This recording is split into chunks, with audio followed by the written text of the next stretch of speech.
Hi friends, இன்றைக்கி நம்ம என்ன பார்க்க போகிறோம் சொல்லிட்டு பார்த்தீங்கன்னா ஆட்டுக்கறி தலை வறுவல். கழுவுறதுலேருந்து கட் பண்ணி செய்கிற வரைக்கும் ஃபுல் வீடியோ அப்லோட் பண்ணியிருக்கேன். வாங்க வீடியோக்குள்ளே போகலாம். ஆட்டுத்தலையை வந்து ஒரு 10-15 நிமிஷம் வந்து தண்ணியில் ஊற வச்சு எடுத்துக்கோங்க. ஏன்னா அது தீக்கிறது நல்லா ஃபுல்லாக பிளாக்காக மாறிடும். இந்த மாதிரி நீங்கள் ஒரு 10-15 நிமிஷம் ஊற வச்சு எடுத்து தேய்ச்சி கழுவுனீங்கன்னா பிரைட்னஸை கொடுக்கும், அந்த கருப்பெல்லாம் போயிட்டு. அதுக்கப்புறம் மஞ்சத்தூள் அப்ளை பண்ணி நல்லா தேய்ச்சி கழுவிக்கோங்க. மஞ்சத்தூள் ஒரு ஆப்ஷனல் தான், வேணால் யூஸ் பண்ணிக்கிங்க, இல்லை ஸ்கிப் பண்ணிக்கலாம். ஏன்னா மஞ்சத்தூள் தேய்க்கிறதுனால இன்னும் கொஞ்சம் அந்த கருப்பெல்லாம் போயிட்டு இன்னும் கொஞ்சம் பிரைட்னஸை கொடுக்கும். இந்த ஆட்டத்தில் நம்ம சாப்பிட்றதுனால என்ன பெனிஃபிட்ஸோடு பார்த்தீங்கன்னா ஹை லெவலில் ப்ரோட்டீன்ஸ் இருக்குது. குழந்தை பெற்ற பெண்களுக்கு இடுப்பு வலி கண்ட்ரோல் பண்ணும், வயிறு வலி கண்ட்ரோல் பண்ணி பீரியட்ஸ் டைமில். இவர் கட் பண்ணுறதை பாருங்கள், தெரியாதவங்க கூட கற்றுக்கலாம். இவர் கட் பண்ணுறதை பார்த்துட்டு அந்தளவுக்கு கொஞ்சம் நல்லா கட் பண்ணுவாங்க தலையை, ஆட்டு தலையை.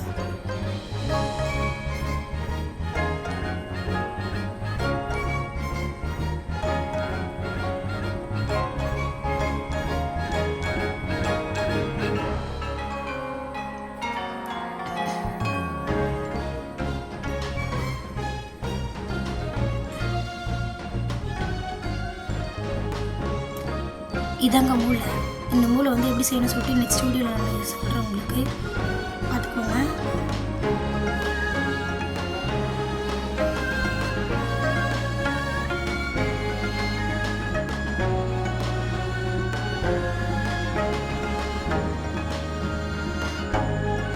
இதாங்க ஆட்டுடைய பல்லு. இது வேஸ்ட் தான், தூக்கி போட வேண்டியது தான். ஆட்களை யூஸ் பண்ணிக்கலாம், பல்லு வேஸ்ட்டு தான்.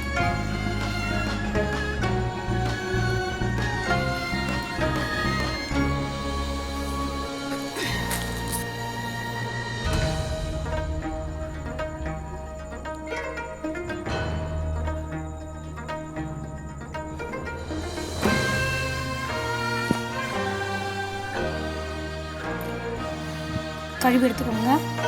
குக்கரில் போட்டு தேவையான அளவு தண்ணி, மஞ்சத்தூள், உப்பு போட்டு ஒரு 3 விசில் எடுத்துக்கோங்க. ஏன்னா இது மீடியம் சைஸ் தலை, 3 விசில் போதும். அதுக்கு மேலே விட்டு குழஞ்சிடும். பெரிய தலைனா ஒரு 5 விசில் விட்டுக்கலாம். ஒரு சின்ன தலைனா 2 விசில் விட்டு எடுத்துக்கலாம். அது இல்லைன்னா அதிகமாக விட்டுட்டால் குழஞ்சிட்டு டேஸ்ட்டு நல்லா இருக்காது செஞ்சால். நான் மீடியம் சைஸ்னால் 3 விசில் எடுத்துக்கிட்டேன்.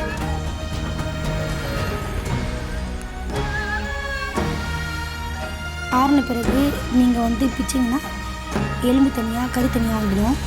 அந்த கறியை வச்சு நம்ம எப்படி வறுக்க போகிறோம் சொல்லிட்டு பார்க்க போகிறோம். எலும்பு வச்சு எப்படி சூப் செய்யறதுன்னு நெக்ஸ்ட் வீடியோவில் அப்லோட் பண்ணுறேன், பாருங்கள். எண்ணெய் ஊற்றிக்கோங்க.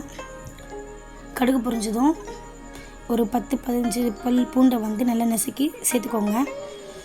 வேக வச்ச தலையை அதில் சேர்த்துக்கோங்க. தண்ணி வேக வச்ச தண்ணி கொஞ்சமாக ஊற்றிக்கோங்க. மிளகுத்தூள், உப்பு, மஞ்சத்தூள் கொஞ்சம் சேர்த்துக்கோங்க.